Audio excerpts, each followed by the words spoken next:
be with you, Oyenda, my sister, and Kunli, my brother. And what a wonderful group of people. Um, I was thinking in the time that I have, I could talk a little bit about the arts and health work at WHO and the Jameel Arts and Health Lab from the global level.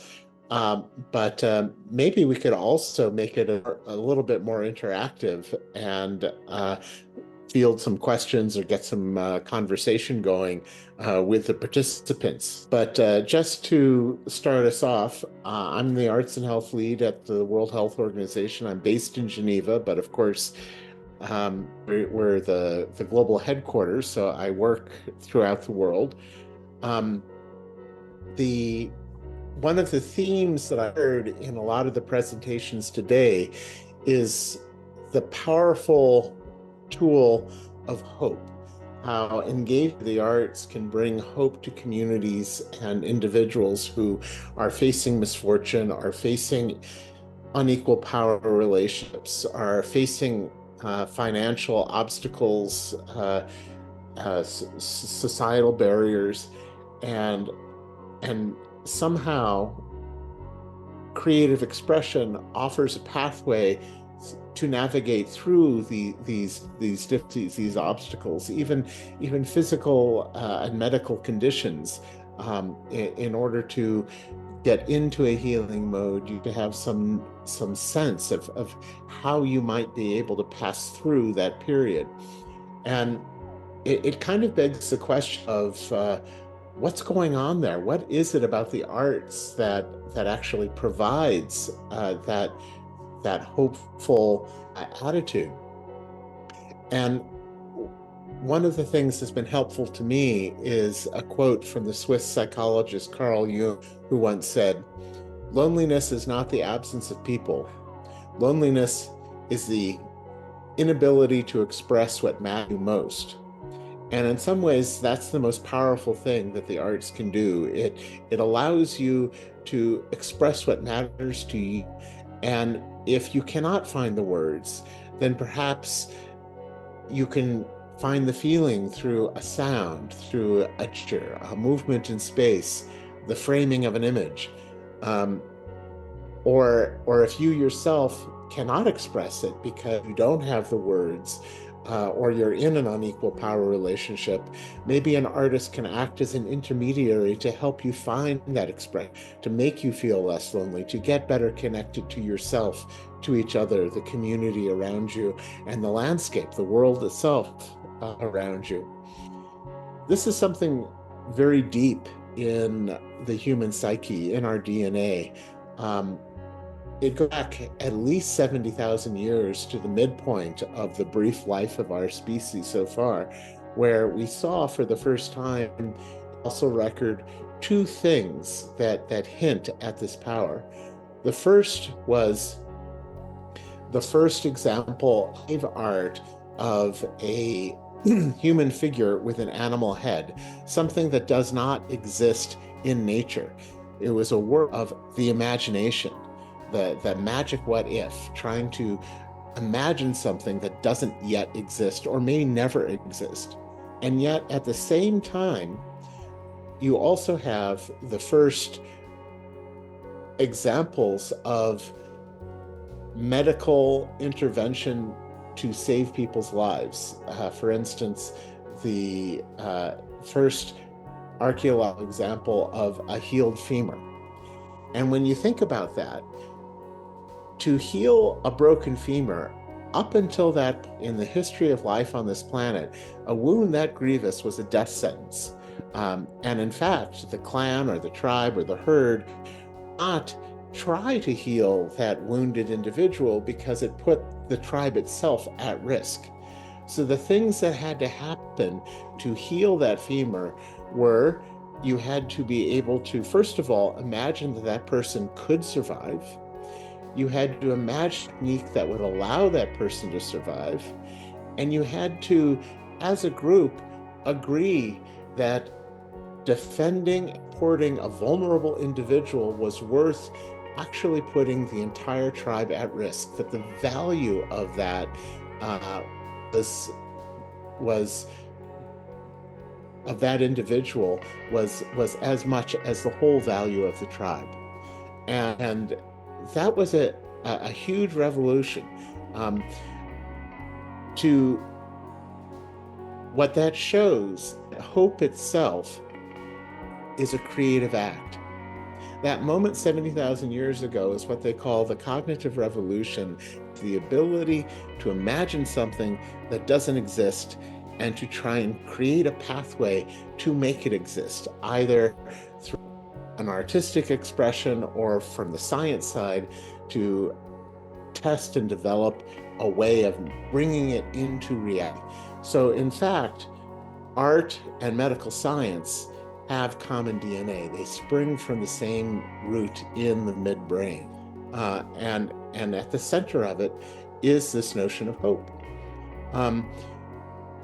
I find that plays itself out at the community level, at the global level, at the national level, over and over again, whether it's working with refugees, whether it's working in poor neighborhoods, whether it's working with people in social conflict with each other. And again, it begs the question, why? Why does it work? And one of the things that we've learned through the neurology of the deep aesthetic experience is that when you are, first of all, gathered together, as we are virtually here in this conversation, to have this moment of shared attention, immediately our mindset begins to change. We begin to focus, and we begin to have this notion of experiencing something together, and it's creating the possibility of mirror neurons, of empathy, of the feelings you're feeling actually physically being echoed in my brain. That creates a connection. As the music or the story begins to advance and you're wondering what's going to happen and you become intrigued, there's a dopamine effect that creates this notion of anticipation, and this has physiological changes in the body. And then when you reach the conclusion, that is something that surprises you, but at the same time, everything in that musical piece or that dramatic piece, dance, has led inevitably to that moment, which shocks you. It's what Aristotle called the catharsis. You get a shot of oxytocin. And that oxytocin is the bonding hormone. It literally reinforces a sense of community, bringing people together. So in that magic circle, whether it's theater or dance or music or a painting display, you have that gathering, that pathway to a revelation, to a new way of being, the act of stepping into someone else's shoes, whether it's the subject of the piece or the artist themselves, and feeling what that other person is feeling through that mirror neuron effect, and then coming to that connection, that moment of revelation, and being biochemically connected to the people around you, forming community, forming a bonding. And that's why, at the neurological level, the arts can be such a powerful tool for bringing people together who might not otherwise find common cause. And that is the fundamental engine behind what we call cultural diplomacy, in the arts to bridge understanding, to bridge differences, and to find our common humanity. Because what's beautiful about this, because we all do spring from the same a dozen original tribes in East Africa, we are genetically 99.99% identical. When we talk about a feeling of common humanity, we are. There is no real biological difference between the races or the cultures. We are the same. We are one people, and it's the arts that where we actually can feel it at a deep level. And by celebrating the stories and the ways of living of others, that those differences cross-fertilize and enrich all of human culture. And it begs the question, what is culture? Culture is quite simply a set of stories and a way of aesthetically engaging and defining the world that are shared by a group of people. That's all it is. And that interaction between those groups is constant, it's dynamic, it's often always leads to a greater understanding and new discoveries of what can help us cope and bring joy to our lives and make us valuable contributors to community. So I'd like to sort of pause there for a moment, just see, one other thing before I open it up to see if there are any comments or questions, is I have news that I wanted to share with everyone. I found out the other day that the Director General's office at WHO has given the Arts and Health Program the opportunity to make a member state briefing at the World Health Assembly in May. This is a huge deal. There are only 5 official member state briefings in every World Health Assembly. So we will have opportunity to address the health ministers of the world on the health benefits of the arts. And I want to make the Global South a major part of this, because I believe that unlike other forms of development where we kind of assume that the knowledge transfer happens from north to south, in our world, in arts and health, it's usually the opposite. The Global South have not forgotten these practices, and the Global North is now reminding themselves that they exist, recovering them, and considering them an innovation, a revolution, when in fact, oftentimes in indigenous communities around the world, especially the Global South, they never forgot in the first place.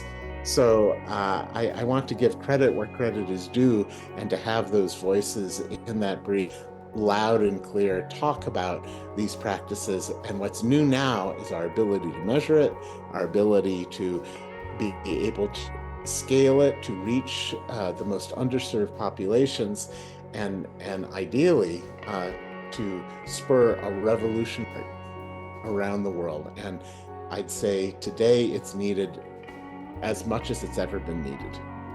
Okay, so Linda, would you like to open it up if we have a couple of minutes, if anyone wants to ask me a question or share their own opinion? Sure. Lots of everybody's excited by that news. I can see a question here that says from Gulayat, that says, to speak to Christopher, I love when you said we are one people. How can artists, activists like us help shape the how artists, activists like us could help shape the work in a peaceful future? Where could we all live in a race-free environment? Any advice? So are there any race-free environments? Yeah. I'm not sure a race-free environment is even a desirable outcome. I think it's fun to have differences. I think it's part of this, the diversity is what makes it very rich. I think what we want to have is to have a racism-free environment where we're not judging people or stratifying them by their culture, by their skin color, by their religious practices or political beliefs or anything else. Does that exist in the world? Probably, I would say in smaller pockets at the community level. Is there a country that is racism free? I haven't. Maybe Antarctica. I think Antarctica had much racism problems. The penguins have not been upset at the walruses, but I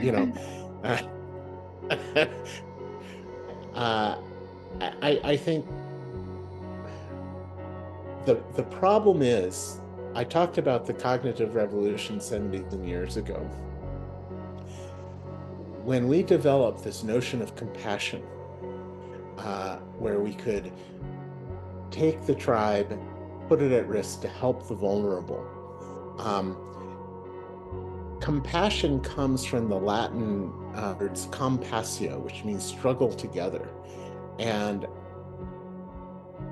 when we apply that at a societal level, it takes a leap of faith. It takes this ability to understand that when you are kind to someone else, when you support them, it is not a loss from you.